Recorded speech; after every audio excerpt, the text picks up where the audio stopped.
Yes, welcome everyone to the meeting for this month, June, on the Lake Forest Cemetery. And I just wanted to make a couple of points before I introduce Barbara Geiger. A couple of interesting points about the cemetery.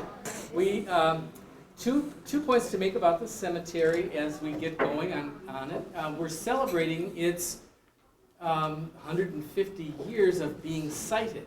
That doesn't mean that people were there or that it was operating, but it was sited in the middle of the year in 1857, which is just 150 years ago, by Almer and Hotchkiss, who was a cemetery planner.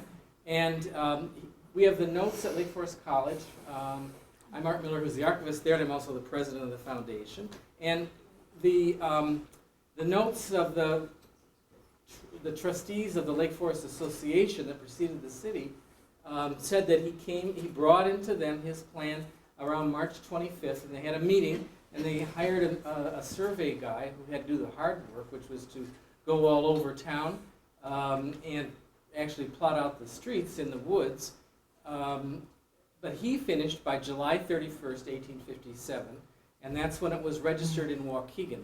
The plan with the cemetery in the northeast corner of the plan, on the lake and on the ravine to the north. So we're celebrating that. Also, just to point out that the Preservation Foundation is an organization that's mission is to protect the historic visual character of the city of Lake Forest, everything in Lake Forest. And over the last decade, there have been a number of changes in the at the cemetery, changes to the visual character, and we've all watched them and been interested in them. And what we're going to be doing today is looking how that works. But this is actually overseen by the Cemetery Commission, not through some of our normal boards and commissions. What I think on June 4th, last Monday, Mayor Rummel referred to as the Big Five committees don't review things at the Cemetery Commission, but the Cemetery Commission itself does. So this is going to be an opportunity for us to learn more about what the Cemetery Commission does and Lake Forest Cemetery and what's going on there. We're very fortunate to have as our speaker today Barbara Geiger, who is a landscape architect, master's degree from the University of Wisconsin at Madison under William Tischler, who's a nationally known person knowledgeable about the history of landscape design in this country, done several books. And Barbara did a master's thesis for him on O.C. Simons, Ossie Simons. And Simons is one of the, and perhaps the most, the one with the biggest footprint in this program at the cemetery, worked about a little over 100 years ago on the cemetery much as we know it today. He also laid out Lake Forest College's landscape and several local estate landscapes. Barbara she spoke on O.C. Simons at Lake Forest College Library in the late 90s, is known to several people in town for the work she's done with the Chicago Botanic Garden, where she's a strong part of their educational program, does tours and lectures all over the region about landscape design, and has an article in the forthcoming in 2008 second volume of Pioneers of American Landscape Design, writing an article on Roy West, who worked with O.C. Simons. So it's a great pleasure to introduce my colleague and friend, Barbara Geiger. Thank you, Art. Well, thank you. This is so lovely to be here today. O.C. Simons is going to be sort of the centerpiece of our talk because he'll be the main thrust of what happens at the cemetery. And he's the man with the foresight to understand what cemeteries will need over time. And as I go through my talk, you'll understand why I'm saying that, and that will make more sense to you. So what we're going to look at will be a couple of different tracks. I'll look at the history, not just of Lake Forest Cemetery, because there's plenty of information up here on that for you already, but the whole movement that led to this kind of cemetery design style, how it happened in Chicago, why it happened, what people were hoping to get out of it, and I think they really have, and how unique it all is, and then to look a little bit at ongoing maintenance in our contemporary time, because that's sort of what it all boils down to. Those of you who garden at all know that you kind of hope that what you put in will just sort of like sit there and look beautiful forever, and of course, as we all know, it doesn't. The plants grow or they die, they do one or the other, and it messes up your design. So same is true in cemeteries. So that's what we're going to look at today. And then when I'm done speaking, there are cookies and lemonade back there. Then we're going to drive to the cemetery, and we'll just do a little walkthrough. I'm not going to be focusing on family names or wonderful monuments. That's other people's departments. I'm going to be looking at how all this plays out in the physical landscape and how you can see what's going on there and what's important. So that's the agenda. And we'll just start right in. What I've got, of course, on my first slide is an image of the restoration of the Barrel Gate. And I thought this was a nice symbol of what happens to keep any site in good condition. There always has to be ongoing care. What's interesting about cemetery in Lake Forest, of course, is it's a city-owned property, which means that its revenues are driven very differently than if it's a privately owned cemetery. So that makes you a little special. So we're going to start by actually whisking back to Paris, of course, where else? And look at a floor plan, or a site plan, I should say, of Père Lachaise Cemetery. What we take for granted in landscapes here in the Middle West is really a relatively new way of approaching landscape design in general, and for sure our cemeteries are a relatively new way of looking at things. Père Lachaise is considered to sort of be the precursor of naturalistic cemetery design. If you've been there, you would be scratching your head going, this is natural? But compared to what people had been doing over time, yes it is, and you can see here some of the sort of serpentine paths that wind through there. The French actually borrowed this from the English. The English had not been making cemeteries this way, but they had been designing gardens and estates in this manner since the early 1700s. And the idea was to set apart England from the rest of the continent, kind of get away from Italian influence for a little bit, and make the most of English scenery. So it was very much driven by what you have, what the Romans and the Greeks would have called the genius of the place. What makes your area separate and distinct from everybody else's? So the English begin to do this, and as things often do, then the people on the continent think this is really cool, or whatever the word would have been in the 1700s, and they incorporate English design into France and Italy. And they call it the Jardin Anglais, and it really has not much to do with what the English were doing because it's been filtered through French versions of things. But anyway, that's kind of where we end up with Père Lachaise. Also different from what people had been doing because it's a little bit outside of the city proper. So instead of old-fashioned churchyards where people are buried not deeply enough and things are a little bit messy, they're able to come out into the countryside with this cemetery, bury people at proper depths. You can imagine what happens when you don't. It's not pleasant. So it's a new way of approaching cemetery design. This will take a long time to catch on in Europe, and it never really does in particular, but it catches on in America big time, and that's the direction we'll go. So a couple of the earliest ones, and this is not that, will be Mount Auburn Cemetery in Cambridge, Massachusetts, and Laurel Hill in Philadelphia in the 1820s and 1830s. And the idea, once again, is to create a park-like setting for burials. Harvard at Cambridge and Mount Auburn will go so far as to try and turn their cemetery into a combination arboretum cemetery. So you can go there and not only visit relatives, but you can learn about trees. So how's that for multitasking? Pretty cool. Very interesting. There are no public parks in America at the time. So if you want to go out for a Sunday afternoon drive with a picnic basket and you don't own property, you don't have any place to go. So guess where people start going? They go to the cemeteries. This will help sort of get the public park movement off the ground because most lot owners don't really want strangers coming and eating fried chicken on top of their relatives. So it's not a very popular thing, but it kind of moves the idea forward. The other thing is during the 1800s, death was a lot more part of people's everyday lives. There was incredible infant mortality. mortality of women in childbirth. It was a miserable time. So people were going to the cemetery almost on a daily basis. It was just a part of their everyday life.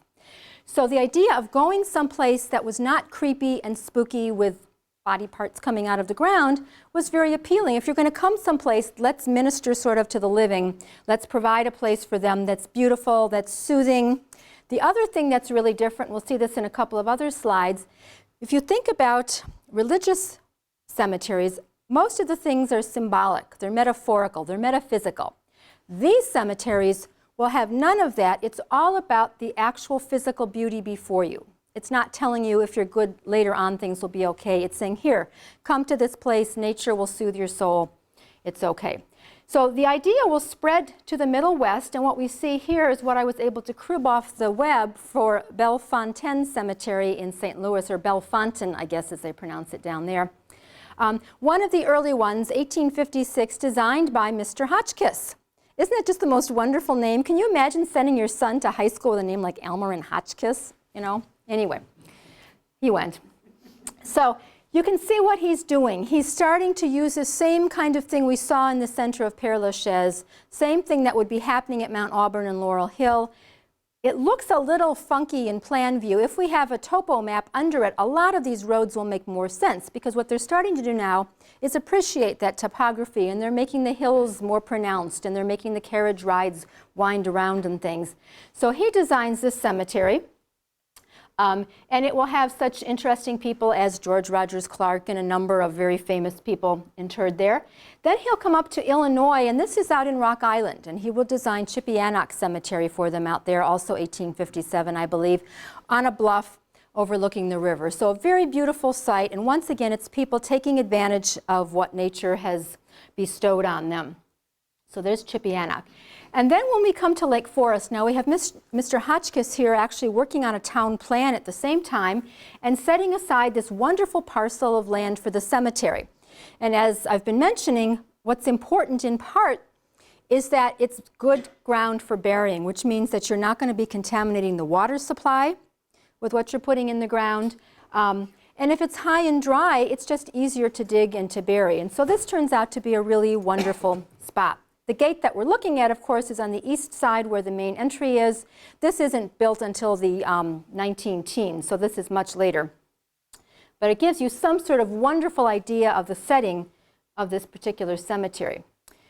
So what happens? Well, it's set aside early on, probably some burials in there, people just kind of put in. Nothing really starts to take place until 1882 when William LeBaron Jenney is invited to come and do a plat of this, put in some better roadways and site major burial plots. So he does, but now Jenney's an interesting guy. He's incredible. He's very smart. He's an engineer. He designs, for example, the home insurance building in the Loop, which is considered to be the first skyscraper in the world. So he's no slouch, but he's very Victorian. And so in his designs, he tends to do lots of little tiny pathways and urns and all sorts of doodads and things. And part of his plan will be implemented and part of it won't be.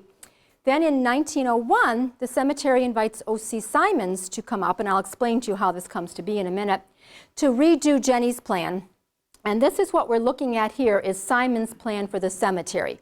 And he'll follow in Jenney's footsteps in a couple of places and essentially bring sites up to speed and modernize them, so that we're not all awash in the 1880s and heavy-duty carpet bedding and things. So what you see with Simon's plan, you can see at this point the entryway is over here on the west side of the cemetery. You come in here and drive around. Relatively simple. He takes out a lot of the small sidewalks and roadways and things so that it's easier to get around, but he's also very conscious about getting to any particular grave site. And so typically in his plans for cemeteries, there will be no more than a 200-yard walk to any grave from a roadway, so that if you have elderly people coming by carriage, they can get somewhere easily. You'll notice also the large amount of trees in the plan here. Simons really was a tree guy. He believed that trees did a number of things for us. One, you'll notice how heavily the perimeter is planted. He felt that it would help give people privacy, in particular at a cemetery when they came to grieve. Trees, of course, provide shade. They also help to mitigate rainwater runoff by absorbing them through their roots. So he was into trees pretty much. You can also get a little bit of an idea in this one, the idea of having some open spaces and open vistas so that you didn't feel claustrophobic, and yet at the same time enough planting material so that you didn't feel that you were exposed and just out in the open. So that's the plan that he gives to the cemetery. And I want to take this chance to talk about trees for just a bit, since we saw all those trees in Simon's plan. Trees in cemeteries are such an interesting element. They really help define the character of the space. As I said, they help absorb rainwater runoff. But of course, those of you who ever even have tried to plant a daffodil bulb under a tree know that it's no easy go to dig under the roots. So as cemeteries mature and as more and more lots are sold, more and more of the trees have to be replanted elsewhere or taken down entirely because you simply can't plant under trees. Most cemeteries that have historic trees like to preserve them because they really add to the character. This is one down in Petersburg, Illinois, for example, that I just thought was, I mean, it's just an eye catcher. You go into the cemetery and you know right where you are because that tree tells you exactly what it's about. So trees can be wonderful. This is another style. This is near Stockholm, Sweden. And you can see they're doing something very different, but it's still about being buried in a forest. The trees are in rows, the tombstones are in rows, but it's a light dappled forest with a lawn underneath. So people who like trees in cemeteries use them in different design styles. This is much more formal than ours. Some places in the world don't have trees. This is a cemetery in Iraq. Very different, and a lot of this is culturally driven, which is so interesting. I mean, I think most of us here would assume that you want greenery and trees in a cemetery because of our heritage that I talked about a moment ago, where we believe that nature is soothing in things. Well, other cultures don't, and they're much more symbolic with how they approach things. So here, for example, is this very barren space in Iraq. Here's something in Guatemala. So other people throughout the world don't see this through the same cultural lens that we do. And I would guess that not too many of us would feel too comforted going to one of these cemeteries. So what is appropriate in plantings? If we're making this up because it's our culture, what is appropriate? How do we decide what to do after all? This is a cemetery in our area, which shall remain nameless. And they have a different approach also. You'll notice a lot more evergreens. Typically in, for example, Simon's plantings that you'll see at Lake Forest, that you'll see at Graceland that I'll show you in a moment, there are some evergreens mixed in to break up the deciduous effect. But it's not about having to have greenery all over the place throughout the year. This one has a lot of evergreen, mostly yews, which are now clipped into these shapes. Not practical from a maintenance standpoint because you have to be out there all the time. Once you start to let these go, you are in big trouble. This is a very interesting case, I think, because it was a private cemetery up until recently, and then it has been bought by SCI, Service Corporation International, which is this international megalith that about 15 years ago realized that people my age, the baby boomers, were coming along and that we were all going to die sooner or later. And so if you got into the funeral business, you couldn't lose, right? So they've been buying up undertakers and they've been buying up cemeteries as, you know, just investment properties. But they can't stop pruning these things because once they do, they're going to have a big mess on their hands. So they have bought into this. Ha, ha, ha. Anyway. Other things that people have to consider are color. Now, some people just like color and they'd rather focus on color. Our guys with our naturalistic design, whether it's Mount Auburn, Laurel Hill, Graceland, or Lake Forest, for example, are not so much about that. They're more about the picture, something cohesive. So when you look around the site, you've got something that's pleasant for your eye to travel across. When you're walking through it, it's a pleasant environment. Other cemeteries don't have those kinds of restrictions, and they're happy to let people do whatever the people choose to do. In terms of maintenance, this one's probably not too bad because they're all soft annuals, and when we have a hard frost, they'll all go and they can mow, and it's not a big deal. But you can see visually what a very different experience this is to have these things where your eye just kind of hops from color to color. So again, it's, you know, it's management policy on what's appropriate. A lot of this comes right out of the 1830s, 40s, and 50s. This is from a book by a man named Kern. on the art of landscape gardening, and he's got different chapters on how to do different sites. This is from his chapter on how to design a naturalistic cemetery. And it's great. I mean, this is for 1857. This is incredibly modern, what he is showing here. So you can see how he's got the roads winding through. This will not be popular with religious-based sectarian cemeteries because they tend to go more for gridded systems and cardinal orientations, east, west, north, south. It's hard to figure out how to bury somebody on an eastern orientation, for example, in this. But this will become popular among non-sectarian cemeteries. And if you look at it, it's kind of dull in plan view, isn't it? It's like, eh. But if you think about actually moving through the spaces, it becomes much more lively. Here you come in through the gatehouse, and you can turn either right or left. And if you imagine, crawling along there, you're going to have a variety of experiences. You're going to go through wooded areas. You're going to go through open meadows. You're going to go through places where you can see in the meadow and other places where you can't see, or you can just see a shrub.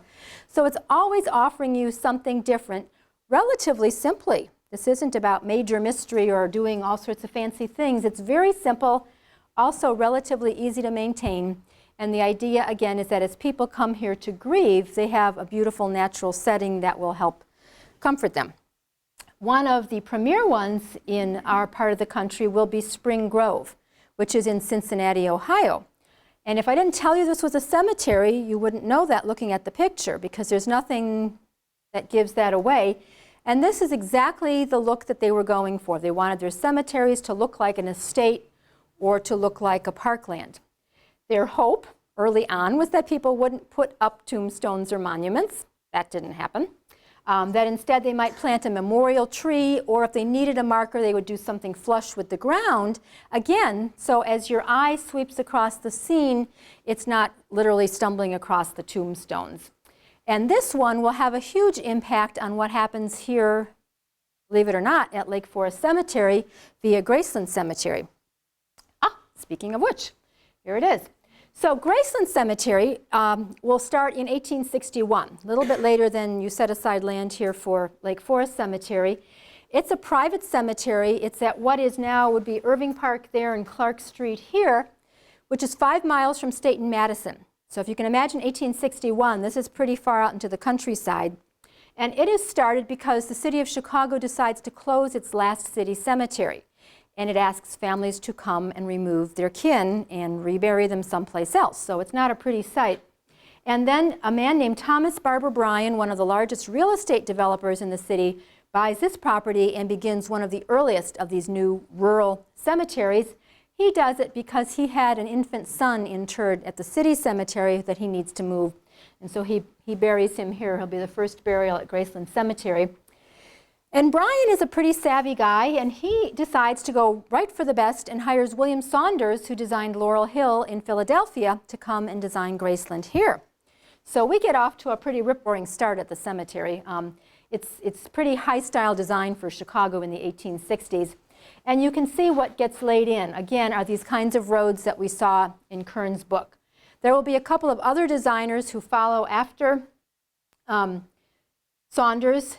And then we'll get to William LeBaron Jenney, who will be hired by the cemetery in 1878 to develop the land to the east. The map here, the orientation that's north, this is high dry land along something called the Graceland Spit. And then they own property to the east, and that's kind of swampy, low-lying land.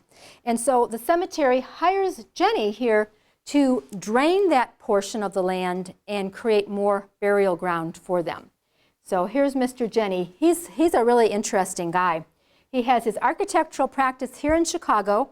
In 1871, he designed the West Parks for the city of Chicago, which would be now Humboldt, Garfield, and Douglas Park. So that's his design early on. And then in 1876, he's hired by University of Michigan to teach architecture. There are no architecture programs in the States at the time. And so this is kind of like a, experiment. So Jenney takes the train every week from Chicago to Ann Arbor, teaches his classes, and takes the train back home again and runs his architecture practice. Can you imagine? So while he's doing this, then he has this nice young student, O.C. Simons, who's a civil engineering student, take his courses in architecture as well. When Simons graduates in 78, Jenney invites him to come to Chicago to apprentice with him, And the project that Jenny is working on is Graceland Cemetery. So that's how Simons backs into the cemetery business. So Simons gets put to work draining that eastern half. While he's doing this, I don't think he's a real happy camper. You know, I mean, how many young people dream of going on to design cemeteries when they get out of school? Not too many. He didn't either. But while he's working, he meets Thomas Barber Bryan's nephew, Brian Lathrop, who happens to be managing the cemetery. And Lathrop has studied landscape gardening in England extensively. He studied painting in Italy, music. He's really a very cultured man, very nice man, I think, as well. And he takes Simons under his wing. He sees his opportunity for, you know, transforming this cemetery into this vision of an English parkland, and begins to tutor Simons. He takes him to see Spring Grove in Cincinnati. He takes him to Mount Auburn. He buys him books. He shows him Barbizon school paintings. You know, he really instructs him. And Simons, I think what happens is he begins to appreciate this vision, and he begins to appreciate that he could have a hand in helping transform really what's been a very unpleasant for most people, a pleasant experience for most people going to a cemetery, into something that can be a beautiful and meaningful experience. So he and Lathrop are, you know, become good friends, work together for the rest of their lives. In the meantime then, Simons is still working for Jenny. He quits in 1880 and starts his own firm with a young fellow also from Jenny's office named William Hollibird. And so we have Hollibird and Simons, and they're fledgling architects, and they don't have a whole lot of business. So they hire a third guy, Martin Roche, and it becomes Hollibird, Simons, and Roche. And they still don't have a lot of business. And the only person that Simons is working for is Lathrop at the cemetery. So finally, by 83, Simons decides he will leave the firm, letting them to go on and become Hollibird and Roche, and then they build half of Chicago. And Simons then becomes the full-time superintendent at Graceland Cemetery. So now he's not only going to be learning about this style of landscape design, he will be learning as well what it really means to have to run a cemetery in all of its aspects. So very interesting. And those are the skills then that he will bring up here to Lake Forest some 20 years later. And he does. He will then, at the same period of time, 1890s, design some of the Lake Forest College campus, just to give you an idea of his interaction up here. This one, I have a new computer at home, and every so often I hit something and I can't undo it. So I have slide 0 here. I have no idea where that came from. But there it is. He will design the plan of the grounds for Fort Sheridan in 1888-89, with Hollibird and Roche will be the architects. He will be hired in 1894 to design Chicago Golf, which is considered to be the first 18-hole golf course in the country. Then in 1897 to do Glenview Club that we see here, Glenview Golf and Polo Club at the time. So he'll begin to take this design style of his from the cemetery and move it into a number of other kinds of sites as well. The Glenview and the Chicago Golf Club I always think are fun, and I have to tell this story because I know Frank Farwell is here. But apparently John Farwell's son-in-law, Hobart Chatfield Taylor, had been an avid golfer before the Columbian Exposition, and nobody could appreciate golf. And he actually set up a 9-hole golf course on his father-in-law's property, promised people Scotch whiskey if they would play the 9 holes with him. I mean, did what he could. And it just didn't take off until we have the Exposition. And then we have actual Scotch people out here playing, and so it becomes a thing. So, and this one Simons will do with Hollibird and Roche. They'll design the clubhouse. Daniel Burnham is the man who buys the property. And Simons will do all the siting of the elements within it, which is an important issue for landscape designers, and one which they don't get to do often, because usually the architect's hired, they do their thing, and then, you know, please put some shrubs around. So here he gets to lay in the roadways, gets to site the buildings, gets to do all of the major things. And if you haven't been to the Glenview Club and you get a chance to go, you will see how well these elements hold up over time. He'll quit full-time employ at the cemetery in 1898, get hired right back in as their consulting landscape gardener, but this now allows him to take on a number of important private projects that he couldn't do before. The following year, he will be one of the 12 founders of the American Society of Landscape Architects, the only Midwesterner with all these East Coasters. And finally, in 1913, he will be president of ASLA, and they will deign to come here and have a meeting. And we see them on stairs here at a meeting. Here's Simons, here's his colleague Warren Manning, who also worked a great deal up here, did a lot of work at Lake Forest College. So Simons will really help to set the tone for what happens in American landscape design. He'll work at Melody Farm, for example. One of the few times he and Jens Jensen will collaborate, and Simons got to use his engineering skills and design a couple of the bridges.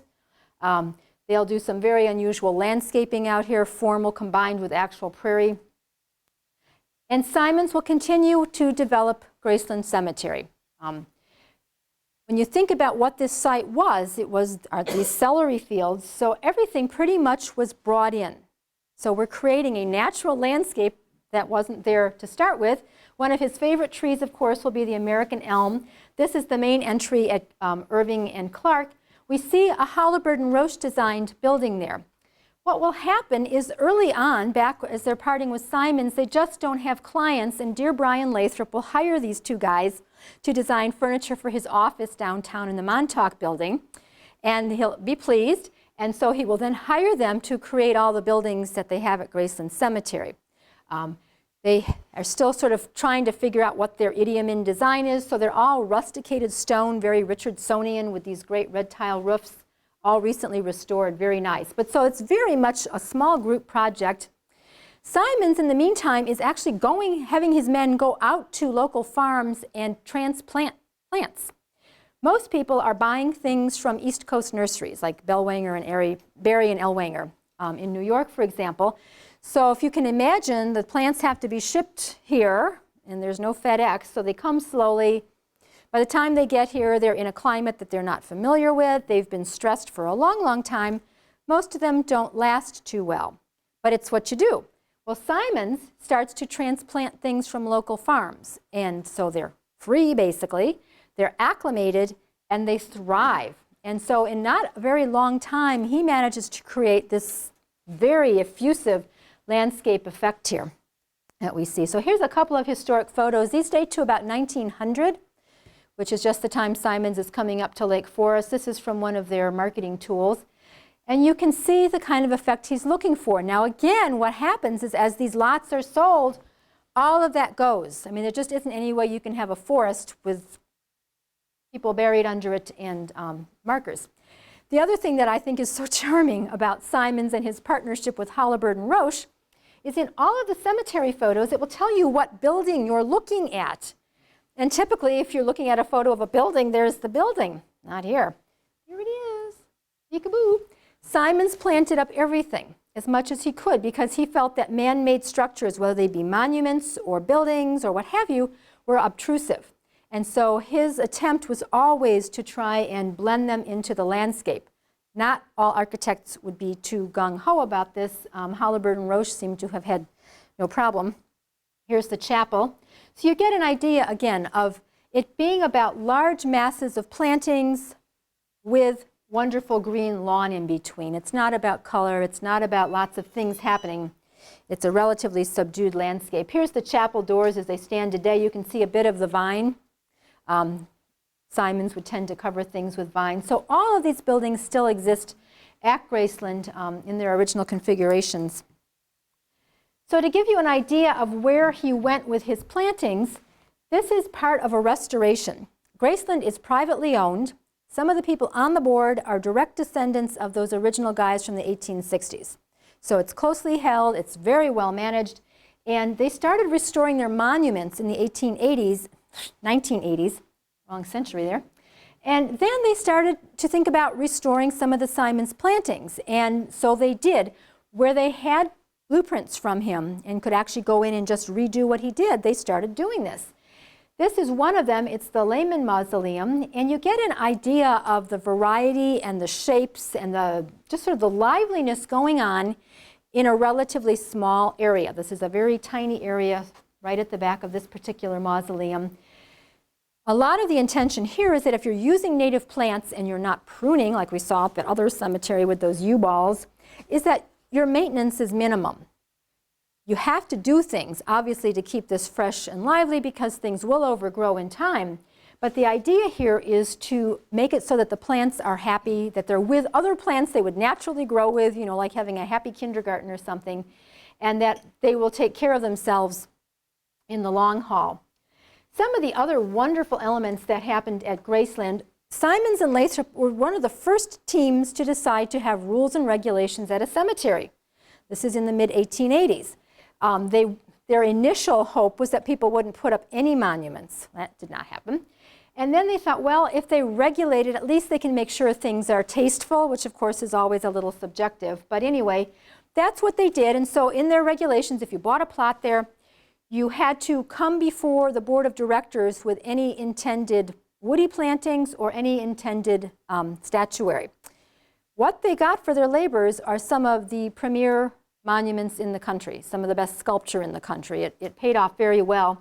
What we're looking at here is a statue called the Crusader, done by Laredo Taft in the 1920s over Victor Lawson's grave, and surrounding it is a restored Simons planting. So you can get an idea of what he's aiming for. Several things. One is to break up that cemetery so it's not just this huge 100-acre space where you can see from end to end. The idea is to give it some visual variety. Also, by creating some smaller areas within the cemetery, it gives people coming to graves some privacy. If you're coming to mourn someone, you're not just out on view, you have a sense of enclosure. But what I like so much about this is it's not what is typically done today, not in cemeteries, but just in general, where people put up walls, either literal physical brick or stone walls, or they put up walls of arborvitae, which are about the same thing. And if you really want to block something, that's great to do. But if you don't need to have absolutely no visibility, the idea that Simons used is quite charming. It's primarily deciduous plants. They're different heights, different sizes, different bloom times, all sorts of variety going on, and it provides this sense of enclosure and breaking up the space just as well, but there's something for eyes to look at. So that's what he did. This is primarily the east side of Graceland. If you take a trip down there, that's where he really worked, is the east side. Here's another view in the summertime now looking across the Crusaders. So you get an idea. There are some windows in his walls. And again, ease of maintenance too. So that they can mow up to these edges, and that's about all they have to do. And then every couple years come in, maybe divide perennials, probably do some shrub pruning because the stuff is starting to grow. But it's, in a sense, relatively low maintenance. Another of the wonderful plots there, this is the Marshall Field family plot. And this is something else that Lathrop and Simons were hoping that people would do, is if they wanted to have markers, that they would buy a larger plot for their family, do one central, really good sculptural piece, and then just leave everything else very low key. And that's exactly what the Fields did. They do happen to have the only private water feature there. So they ended up with this sculpture from Daniel Chester French that predates the Lincoln Memorial in Washington, to give you some idea of the quality of sculpture here, with their water feature. And then their tombstones are just flush, and the family is all buried across the front here. And then Simons did, this is more wall-like than he typically did. This is how it's looking with the replanting now, to give you an idea. So once again, he's come in and done sort of this naturalistic, arbitrary shaped planting behind it, which separates several of the large family plots from one another, and creates a nice backdrop for the sculptures that they have here. Here's a close-up of that one. And that's how it looks in the spring. So the one time, well, the two times of the year that there's bright color in his plantings will be spring, when all the shrubs are popping, and then again in the fall when you have color change, but very little otherwise. Graceland is also doing something interesting. If you do drive down there, and I have my hat's off to them for this. This is gutsy. Part of what Simons recommended was that you plant trees as though they had grown from where a squirrel had dropped the acorn or the seed. So cemetery is trying that. And if you go past the field plot, you will notice this grouping of 3 little oak trees, like they're about 2 feet apart, and they're right by the road. So they've gone in, or their landscape guys gone in and actually just tossed things and then planted a tree where it's landed. We will see how that lasts over time. I don't know. But anyway, I admire them for that. So just some more oblique views of the same site to give you an idea of what's going on. You can see it's mostly deciduous, early spring, things just popping, and then a blue spruce that gives it sort of a background color and some year-round stability. But the idea of things coming and shifting and changing and appreciating the seasons of the year and using that as a metaphor for life, I suppose, if we want to get metaphorical here. So some interesting people will end up under Simon's care there. This, of course, is the George Pullman Monument designed by his architect Solon Beeman. This is where I think Simons really learned what it takes to run a cemetery. This was 1897 that Pullman died, and Simons would have still been the full-time superintendent there. And if you know the story of the Pullmans at all, you will know that by the time he passed away, he had really irked his employees. There were all sorts of financial problems. They were mad at him. So the family wanted him to be buried in the middle of the night under heavy guard so that there would be no chance of the body being desecrated. He's buried extra deep. He's buried under railroad ties. He's inside a concrete vault. They did all sorts of things to make sure that you couldn't get to him. Well, Simons would have still been the guy. He would have been the guy out there probably at midnight when they were burying him. So he understood not only, the design of the cemetery, but what people need in terms of special care, what people need in terms of making the arrangements, and then working the monument into the overall scenery so the whole thing works as a great setting. So tough challenges for designers. Pullman, of course, left a lot of money when he passed away to his daughter Florence, who then married a young man named Frank Loudon, who would become a governor of Illinois. You can see their burial plot here behind her father's plot, much simpler. And again, a very Simons-esque kind of thing, just a planting to help tie that marker into the ground so it's not sitting out there starkly.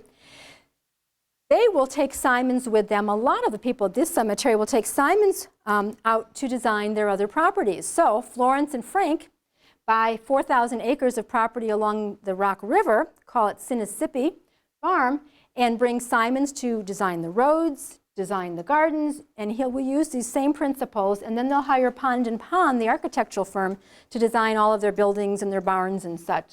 So these are the kinds of projects that will come out of the design work that these fellows are doing there. Across the road from Pullman, back at the cemetery, we have Kimball Piano and Organ Family, also a Beeman monument. Louis Sullivan is sleeping there.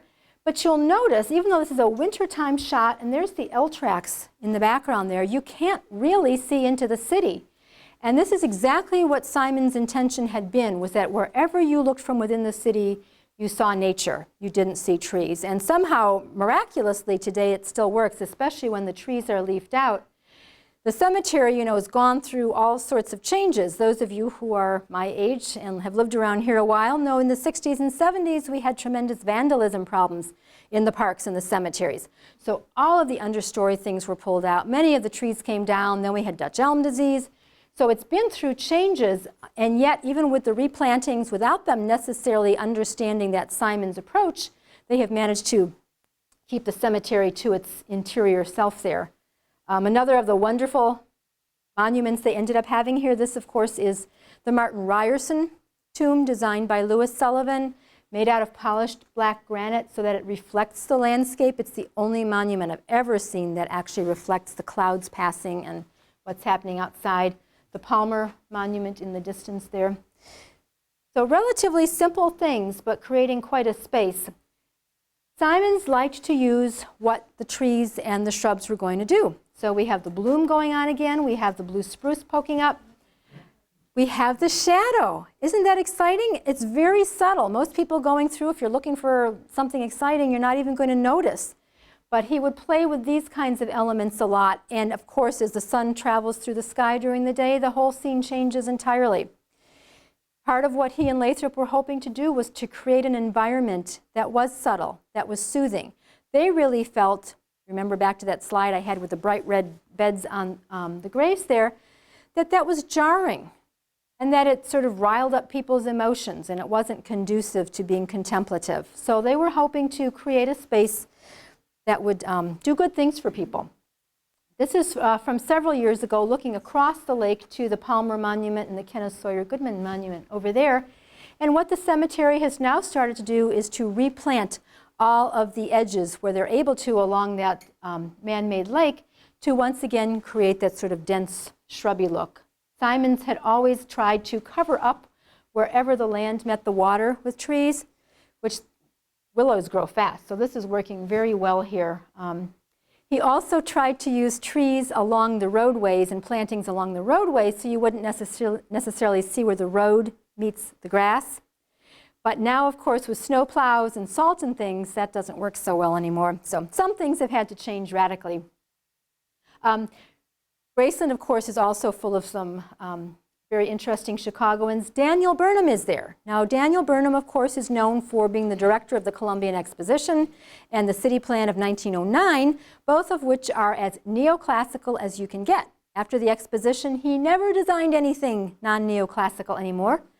And yet he is here at Graceland on an island in that lake under this rough-hewn boulder with very simple plantings. Well, it's very simple. It's just grass and a couple of perennials. So very interesting how some of these things come to be. Brian Lathrop really had this vision for the cemetery throughout all of his adult life. And when he passed away, he is buried up on a hill, not on the lake, and his wife is next to him.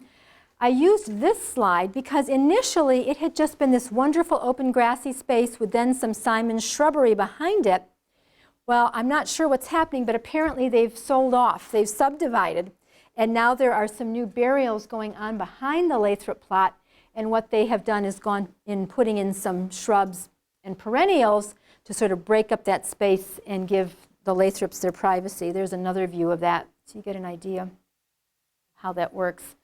So having to go with the flow, Graceland itself is out of burial space as far as I know, but many of the families that own these larger plots are subdividing and selling, and so that's how these come to be. It's also a nice chance to see, we're looking eastward here, how you really can't see too much out of the cemetery. Once again, you're inside there. Just a couple more views showing the kind of effect they're looking for, the idea of lawn space with very natural native plant materials behind them. And again, you know, things that will take care of themselves pretty much over time. Another of the graveyards that Simon designed, this is Winnetka Christ Church Memorial Church, built in 1903, and Simons was asked to come and do really sort of a very nice English-style parkland around that.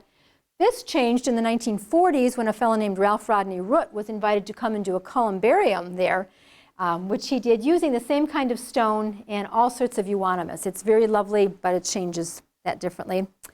And just to give you a little idea of what Simon's roads looked like when you're on foot going through them, this is one of my favorites. It's also in Winnetka, private house.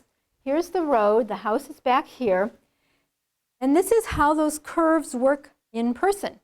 Even though it's winter, you can't see, I mean, there's nothing on the trees, you still can't see out to the road. By carefully curving that road very slowly, carefully placing vegetation, this of course is all newer, but it prohibits you from having to look at traffic. And of course, conversely, people driving down the street can't look into your house. This is not a long driveway, and they've done nothing to preserve any of the Simon's work, and yet Simon's roadway still holds up. So that's what those roads in the cemetery will do also, is to give you this sense of coming around the corner and what's going to be there. So to come to Lake Forest now, here we are, and Lake Forest Cemetery, of course, is in this beautiful setting on a bluff surrounded by forest, as we see here with this particular marker. So it takes these same principles of using, you know, the natural setting as your backdrop, the designers working with the natural setting to create a beautiful space that doesn't look like any place else. Some of the problems, of course, as you all know better than I do, are the ravine issues. Simons would have gone nuts here. He loved ravines. He's known as a prairie school architect. He loved ravines. In fact, he was in Highland Park in the 1880s, one of the first people lobbying to save the ravines. There were Highland Parkers who wanted to fill them in. They felt they were a waste of space. I don't need this on my property. Or they were using them as trash dumps. And Simons was there, you know, fighting for them, saying, no, these are beautiful natural features and they're ephemeral waterways and things. So he was fighting for them. But the problem, of course, with ravines is that they tend to erode. If just left out in nature, they'll go through their own cycles. But when you've got things going on there and it's a human site, for example, you've got people buried near them, you can't risk this kind of thing. You can't do that. So over the years, they have gone back in and begun doing erosion restoration to keep them from pulling out while still maintaining the ravine vegetation. This is an early planting, so you can't really tell. And also, probably most importantly, maintaining the water drainage patterns, because that's what the ravines do, is they're ephemeral drainage patterns. So very critical to these sites. Here's another view of that, showing the terrific erosion going on and how that's being stabilized. So some issues that are difficult. In Simon's day, he probably didn't have to deal with this because this hadn't reached this point yet. And unfortunately, one of the drawbacks about wonderful designers like Simon's is that they tend not to do things like write long-term plans. At least they didn't 100 years ago. So you don't know what they intend their design to look like 50 years down the road, 100 years down the road. They'll talk about, you know, having long-term vision and waiting for this tree to grow and those sorts of things. But when you get out there in the thick of it and you've discovered that your shrubs have all overgrown because nobody knew there's supposed to be a view here and things, it's time that people have to step in. And the same with the natural features like ravines. He wouldn't have set up a program because he wouldn't have known what was going to be happening. I'm suspecting people 105 years ago had no clue how things would grow and change. Daniel Burnham did in his plan of 1909. I don't know, do you know this number? He's got this incredible number for how many people we're supposed to have in this area by 1950. If we did, we would all be totally bottlenecked. So his numbers were wrong, luckily. But they couldn't really understand what the needs were going to be. One of the other issues, of course, is that culvert that goes under. Back in the 20s or 30s, one of the ravines was partially filled in that goes from the main portion of the cemetery to, I think it's section A, to the northwest, with a culvert running through. Because again, the drainage is the issue. You have to be very careful about that. And so that had started to collapse. The drainage was not working properly, and you can see what's going on here to reestablish that culvert so that they can keep the water moving through the property. Any of you who design architecture or landscapes know that water is always at the top of the list. Whatever you're doing, wherever you are, you're the cemetery in Iraq, they haven't got any. Cemeteries here, we've got way too much. So it's always a question of how you're going to shift the water around. Here's a shot showing this guy down there actually putting that in so that it will continue to carry water in a clean manner out into the lake. And then we'll wrap up just with a couple of other shots. Here's the wonderful new administration building that you have at the cemetery. Again, really kind of similar, I think, a different style, but similar somewhat to what's at Graceland. The idea of something that's relatively low-key. Again, this is rather English-looking. So is that Gothic arch. You could go on for a long time about Andrew Jackson Downing in the early 1800s, who establishes the Gothic as being what's appropriate to American design. So this is very historic in its way. Here's the cemetery itself, and we'll look at this quickly because we'll go over there in just a little bit. So here's our entrance. There's that gate, and you can see it's essentially that Simon's plan that we've looked at a couple of times here. Same kind of triangular configuration that we've seen at Graceland, that we saw in the Kearns book. It's a wonderful way of mitigating corners someplace so that you don't have accidents. Instead of just having those intersections like that, the idea of having a place to come around like that.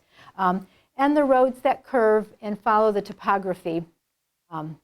Even if the topography is not super duper hilly, if you follow it, you accentuate it and you give some more variety to your space. And that's exactly what happens here. So there's the cemetery. Here's the roadway that then goes over to the other portion of the cemetery and the culvert underneath there. So there's that cemetery, and here it is once again in Simon's plan, and you can see some changes. Now we have the entryway over here that's not there before, but the roadways are there, and the idea of the trees surrounding the property are still pretty much there.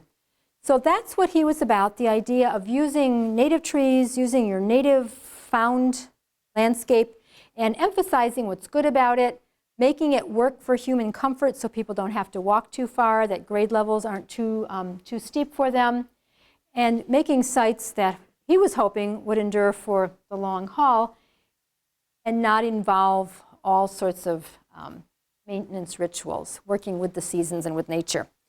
So I will leave Simon's there. Thank you very much. Oh, you're welcome.